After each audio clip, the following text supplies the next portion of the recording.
یہ پانی کس طرح سے سمندر سے اٹھتا ہے. سمندر، اچھا ہم صرف جسم پہ کی بات کرتے ہیں، ہم جب دنیا پہ نظر ڈالتے ہیں تو کائنات کی تخلیق بھی اس طرح ہوئی ہے کہ 33% جو ہے وہ زمین خشکی ہے. خشکی ہے، باقی جو ہے پانی ہے.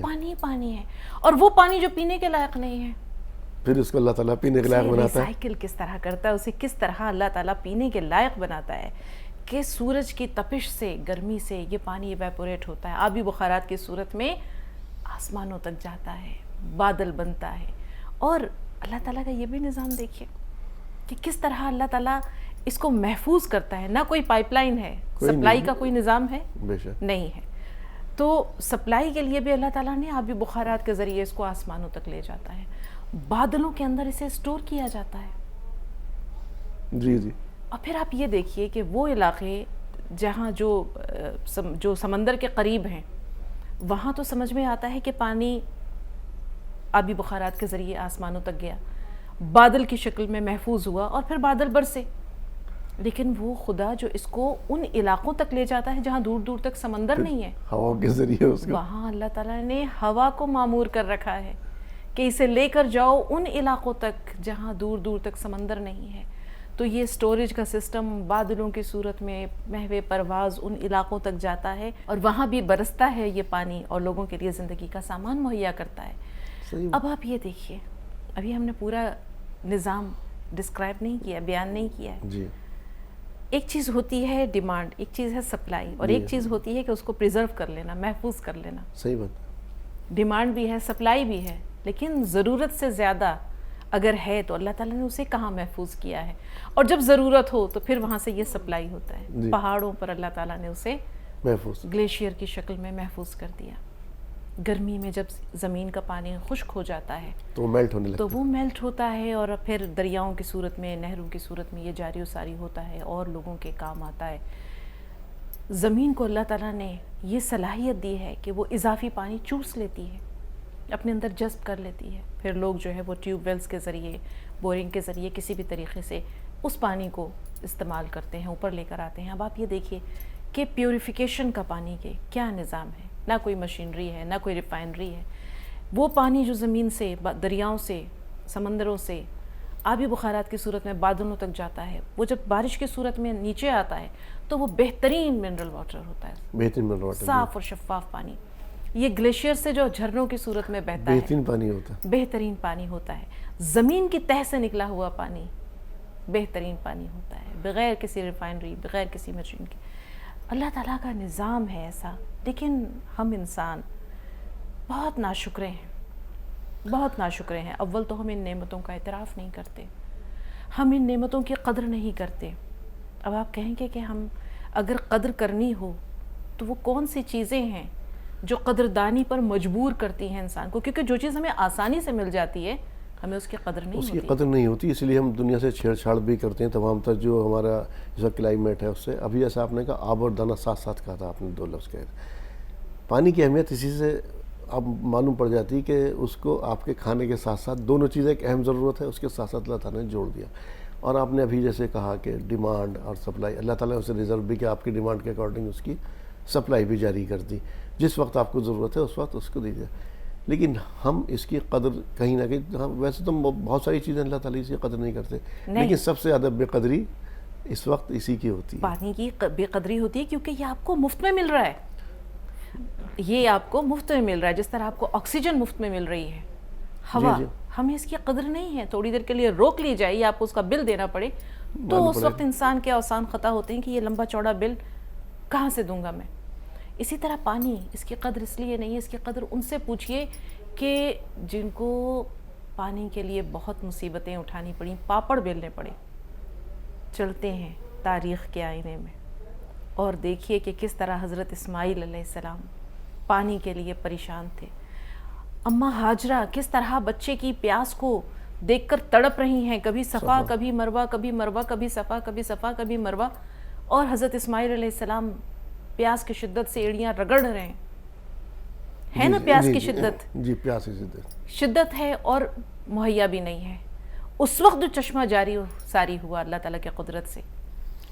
اس وقت اس بچے کی جان بچانے کے لیے اللہ تعالیٰ نے پردہ قدرت سے ایک چشمہ جاری کیا، رہتی دنیا تک وہ لوگوں کے لیے آب حیات بنا ہوا ہے۔ جی تو قدر پوچھنی ہو تو حضرت اسماعیل علیہ السلام اور حضرت حاجرہ سے پوچھیے، قدر پوچھنی ہو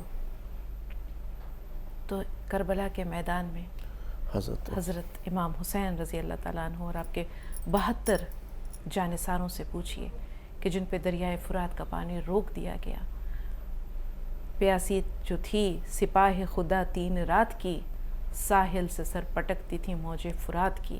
میر انیس نے اپنے مرثیے میں لکھا ہے کہ 3 دن تک پانی روک دیا گیا، پیاس سے چہرے سوکھے ہوئے ہیں، زرد ہو رہے ہیں، زبانیں خشک ہیں، اور ظالم جو ہیں انہوں نے چشمے پر قبضہ کر رکھا ہے، دریائے فرات پر قبضہ کر رکھا ہے۔ حضرت سکینہ رضی اللہ تعالیٰ عنہ کی پیاس برداشت نہیں ہوتی ہے، کہتی ہیں حضرت عباس علمدار سے، اماں اے میرے چچا پیاس سے جاں بلب ہوں، گلا خشک ہو رہا ہے۔ کہاں برداشت ہوتی تھی یہ پیاس؟ نکلے اپنے گھوڑے پر سوار ہو کر اور جا کر دریائے فرات کے پاس مشکیزہ بھر رہے ہیں، چلو میں پانی لیا، جی چاہا کہ کئی دن سے پیاسے ہیں، پی لو کچھ گھونٹ پانی پی لو۔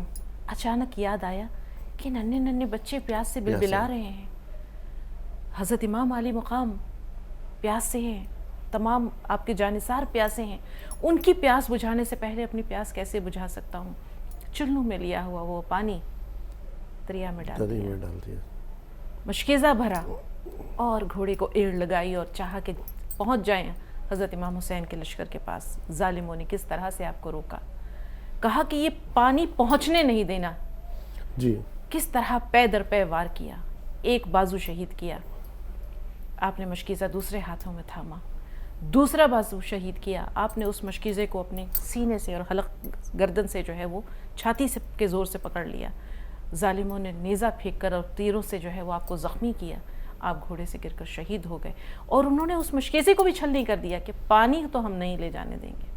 جس وقت اس مشکیزے سے پانی فوارے کی صورت میں باہر نکلا، حضرت عباس کو اپنی جان کی فکر نہیں تھی، انہیں اس بات کا غم تھا، اور انہوں نے یہی کہا تھا شہادت کے وقت کہ افسوس میں پانی نہیں لے جا سکا، جان اپنی جان آفرین کے سپرد کر دی۔ تو یہ پانی کی قدر ہے، اس سے پوچھئے کہ جس نے جان دے دی لیکن پانی کا ایک گھونٹ نہیں پیا۔ آپ کو پانی کی قدر و قیمت کا پتہ کرنا ہو، اگر قرآن پاک میں قدم قدم پر آیات موجود ہیں، اللہ تعالیٰ کی نشانیاں موجود ہیں، پیغام موجود ہیں، احکامات موجود ہیں۔ آپ کو وہ واقعہ بھی یاد ہوگا کہ جب حضرت داؤد علیہ السلام اور حضرت طالوت کی سرپرستی میں، ان کی سپہ سالاری میں، ان کی قیادت میں ایک لشکر نکلتا ہے جالوت سے مقابلے کے لیے، پیاسے تھے یہ بھی، جی جی راستے میں ایک دریا تھا، لیکن اللہ تعالیٰ نے آزمائش کیسے کی؟ اسی پانی کے ذریعے، جی جی اسی پانی کے ذریعے کہ جس نے اس سے شکم سیر ہو کر پانی پیا وہ ہم میں سے نہیں ہے، جس نے چلو بھر کر 1-2 چلو پی لیا تو ٹھیک ہے، اتنا تو چلے گا۔ تو آپ یہ دیکھیے کہ اس پانی کے ذریعے کس کس طرح سے آزمائش ہوتی رہی ہے۔ ہمیں چونکہ یہ مفت میں حاصل ہے لہٰذا ہم اس کی قدر نہیں کرتے ہیں۔ ہم اس طرف بھی جائیں گے کہ قرب قیامت کی نشانیوں میں سے بھی ایک نشانی پانی ہے، لیکن ابھی اس کا موقع نہیں ہے۔ اس کا نہیں ہے، میں دوسری طرف جا رہا تھا، جو ایسے آپ نے ابھی تاریخ کی بھی کئی واقعات کا ذکر کیا، کربلا کے واقعات کا بھی ذکر کیا، لیکن موجودہ دور کے اندر انسان نے اس پانی کی ناقدری یا جو کلائمیٹ سے چھیڑ چھاڑ کی ہے، حالت اس وقت ایسی کر دی کہ ہر 4 آدمی میں سے ایک آدمی کو صاف پانی میسر نہیں ہے، کئی جگہوں پر سوکھا پڑا ہوا ہے۔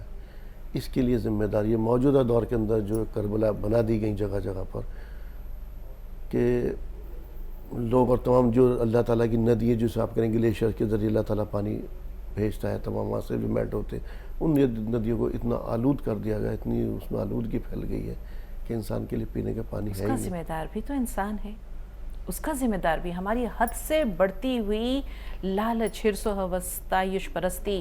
اب آپ یہ دیکھیں بڑے بڑے ریزورٹ بنا دیے جاتے ہیں، بڑے بڑے ہوٹلز، بڑے بڑے ریسٹورنٹ، بڑی بڑی تفریح گاہیں پہاڑوں پر، پہاڑوں کی وادیوں میں جنگلات کاٹے جا رہے ہیں۔ تو جب آپ قدرت کے نظام سے چھیڑ چھاڑ کریں گے تو ظاہر سی بات ہے کہ ماحولیاتی توازن بھی تو بگڑے گا نا، ایکولوجیکل بیلنس بگڑے گا نا، ایک ماحولیاتی توازن ہے، جب وہ توازن بگڑے گا تو پھر ہر چیز پر اس کا اثر ہوگا. ہم دریاؤں کو آلودہ کر رہے ہیں. آپ یہ دیکھیے کہ آلودہ کیوں کر رہے ہیں. ہم نے صفائی نصف ایمان ہے. جی جی. آپ یہ دیکھیے کہ کتا بھی زمین پر بیٹھنے سے پہلے اپنی دم سے اس جگہ کو صاف کرتا ہے اور پھر بیٹھتا ہے. تو جب اس کو اللہ تعالیٰ نے اتنی سمجھ دی ہے تو پھر انسان اس سمجھ سے بالاتر کیوں ہے. یہ تو ایک دوسرا موضوع ہے. دریاؤں کی آلودگی ایک الگ موضوع ہے. ہمارا بنیادی مقصد تو یہ ہے کہ ہم نے اس کی قدر کھو دی. ہمیں یہ نہیں پتا کہ یہ ہماری زندگی ہے. جی جی. کسی بھی چیز کے استعمال کا ایک درمیانہ راستہ ہے. آپ یہ دیکھیے کسی نے رسول پاک صلی اللہ علیہ وسلم سے وضو کے بارے میں دریافت کیا کہ وضو میں کے لیے کتنا پانی استعمال کیا جائے. تو رسول پاک صلی اللہ علیہ وسلم نے فرمایا کہ اگر تم دریا کے کنارے میں بیٹھے ہوئے ہو اور تم زیادہ پانی استعمال کرتے ہو تو تم سے سوال ہوگا. اتنا ہی پانی استعمال کرو جتنی کہ اس کی ضرورت ہے. لیکن ہم یہ دیکھتے ہیں, آپ آج کے دور میں دیکھیے اللہ تعالیٰ نے سہولتیں دی ہوئی ہیں, نلوں کے ذریعے پانی, وافر پانی مہیا ہے. آپ جب وضو کے لیے کھڑے ہوتے ہیں واش بیسن پہ, نل کھولنے کے بعد بند کرنا لوگ بھول جاتے ہیں. صحیح بات ہے. جبکہ ایک لوٹا پانی بھی ہو تو بھی وضو ہو سکتا ہے. اور پہلے یہی طریقہ ہوا کرتا تھا کہ ایک لوٹے میں وضو کا ایک لوٹا ہوا کرتا تھا ہر گھر میں, اور اسی سے وضو کیا جاتا تھا. لیکن اب تو ہے کہ کھڑے ہوئے واش بیسن کے پاس, ٹیپ کھولا, نل کھولا, اور وہ دھار تیز پانی کی بہہ رہی ہے اور ہم آرام سے آئینہ بھی دیکھ رہے ہیں, ہاتھ بھی دھو رہے ہیں, پھر دائیں بازو, پھر دائیں زاویے سے بائیں زاویے سے شکل بھی دیکھ رہے ہیں. دعا کس کو یاد رہتی ہے کہ وضو کے وقت دعا بھی پڑھی جاتی ہے. تو ہم نے پانی کے استعمال کا طریقہ اپنی سہولت کے اعتبار سے اسراف اور تبذیر کی حد میں داخل کر دیا ہے.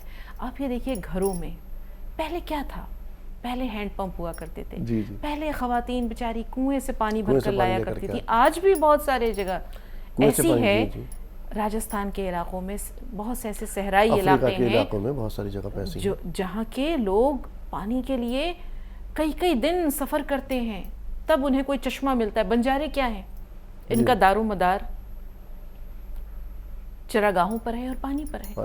جہاں پانی ملا وہاں ڈیرے ڈال دیے, جہاں ان کو گھاس پھوس نظر آئی, چارہ نظر آیا, وہاں انہوں نے ڈیرے ڈال دیے. ختم ہو گئی یہ چیزیں, انہوں نے اٹھائے اپنے خیمے اور پھر چل دیے. کئی جگہوں پر محنت و مشقت کر کے خواتین جاتی ہیں اور کچھ گھڑے پانی لے کر آتی ہیں اور اس سے ان کی زندگی کا کام کاج چلتا ہے. لیکن ہمارے گھروں میں یہ ہے کہ برتن دھونے ہوں, واشنگ مشین میں پانی حد سے زیادہ استعمال ہوتا ہے. لیکن ہماری سہولت ہے, آٹومیٹک ہے, ایک بار وہ پانی آپ نے صرف سوئچ آن کر دیا, خود کار نظام ہے, پانی آ رہا ہے, کپڑے دھل رہے ہیں, ڈرین ہو رہا ہے, اسپن ہو کر کپڑے سوکھ گئے, آپ نے نکال کر پھیلا دیے. پہلے ہوتا تھا کہ خواتین بالٹیوں میں پانی لے کر اور ٹب میں کپڑے دھویا کرتی تھی. تو لیکن اب وہ محنت مشقت نہیں ہے, پانی کا استعمال بھی ضرورت سے زیادہ. ہم یہ نہیں کہتے, اللہ نے اگر دی ہیں استعمال کے لیے چیزیں تو ضرور استعمال کریں, لیکن اس میں اسراف اور تبذیر نہ ہو. برتن دھل رہے ہیں, میڈز جو آتی ہیں گھروں میں, چونکہ کئی گھروں میں کام انہیں کرنا ہوتا ہے, ان کے پاس وقت کی کمی ہوتی ہے, تو وہ نل کھولنے کے بعد جب تک سارے برتن نہیں دھوتی وہ نل بند نہیں کرتی ہیں. تو یہ پانی کا بیجا استعمال نہیں ہے. پیسٹ کرتے وقت ہم کھڑے رہیں گے, پیسٹ کرتے رہیں گے, ٹیپ کھلی رہے گی. تو یہ غلط ہے. جب تک انسان کے اندر احساس نہیں ہوگا ان چیزوں کے بارے میں, اللہ کی ان نعمتوں کا وہ شکر ہی ادا نہیں کر سکتا جب تک احساس نہیں ہے. اور اللہ آزماتا ہے. اب آتے ہیں ہم اس طرف جو کہ ابتدا میں ذکر کیا تھا کہ قرب قیامت کی نشانیوں میں سے ایک نشانی یہ بھی ہے کہ اللہ تعالیٰ آسمان سے جو پانی برستا ہے, آسمان کو کہے گا اپنے دروازے بند کر لو, زمین سے کہے گا کہ اپنا پانی روک لو. بارشوں کی کمی ہوگی, زمین سوکھنے لگے گی, زیر آب پانی کی جو سطح ہے, زیر زمین پانی کی جو سطح ہے وہ کم ہوتی چلی جائے گی, یہاں تک کہ جو آخری جنگ ہوگی, جو تیسری عالمی جنگ ہوگی, کہتے ہیں کہ وہ پانی کے لیے ہوگی. اب رسول پاک صلی اللہ علیہ وسلم نے جو نشانیاں بتائی ہیں اس میں یہ ہے کہ دریائے فرات کا پانی خشک ہونے لگے گا, دریائے فرات کا پانی سوکھنے لگے گا, یہاں تک کہ اس کے اندر سے سونے کا پہاڑ نکلے گا. اب سونے کا یہ جو پہاڑ نکلے گا, اب خدا جانے کہ یہ ایک علامت ہے یا واقعی وہ سونے کا پہاڑ ہوگا یا کوئی ایسی دولت ہوگی جس کو سونے سے تعبیر کیا ہے. لیکن تمام اقوام عالم اس سونے کو حاصل کرنے کے لیے جنگ کریں گی, اور وہ اتنی خون ریز جنگ ہوگی کہ ہر 99 میں سے صرف ایک انسان زندہ بچے گا اور باقی لوگ مر جائیں گے. انسان یہ سوچے گا کہ شاید بچ جانے والا میں ہوں, لیکن ایسا ہوگا نہیں.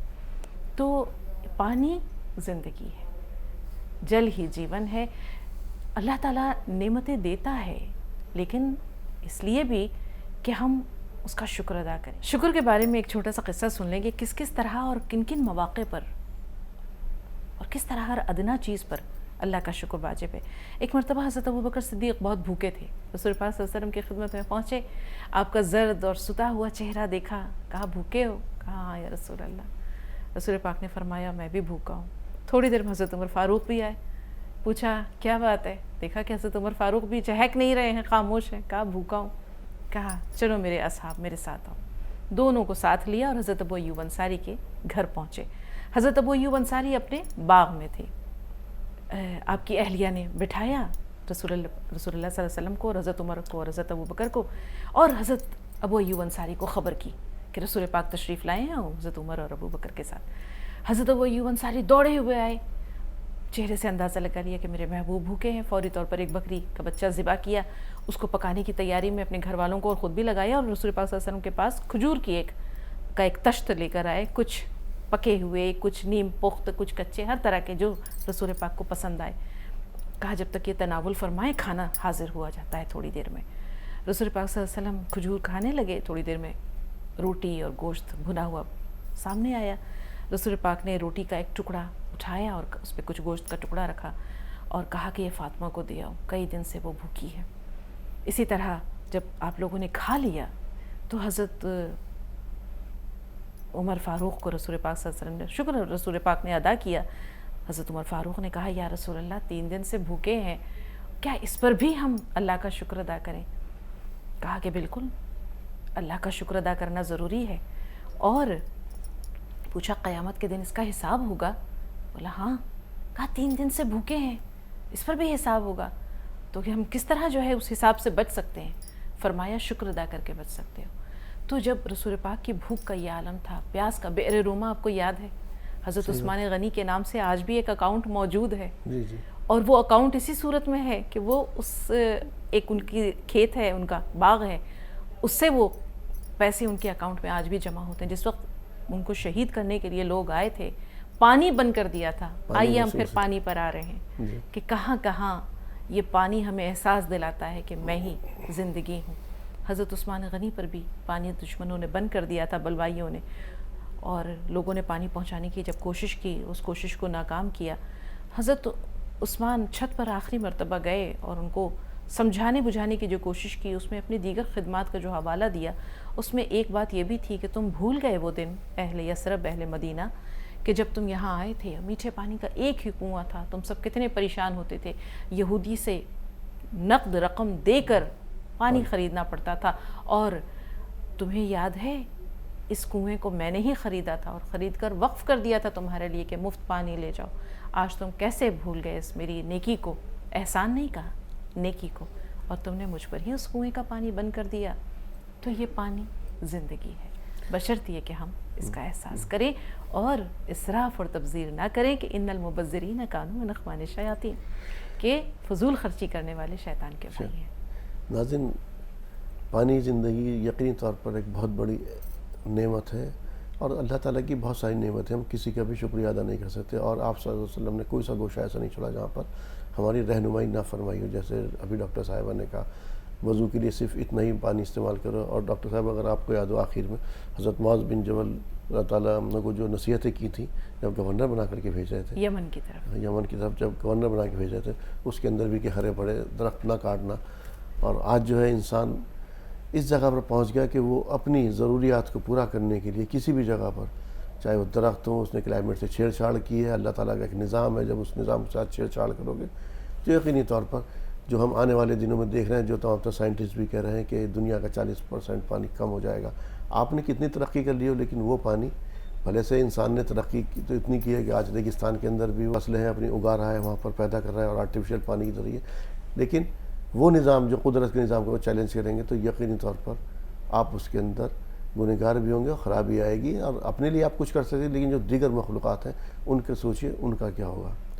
تو ڈاکٹر صاحبہ، پروگرام میں شمولیت کے لیے آپ کا تہہ دل سے شکریہ۔ آپ کا بھی شکریہ۔ تو ناظرین، راز زندگی میں آج اتنا ہی، اسی کے ساتھ اپنے میزبان کو دیجیے اجازت۔ السلام علیکم ورحمۃ اللہ وبرکاتہ۔ اللہ.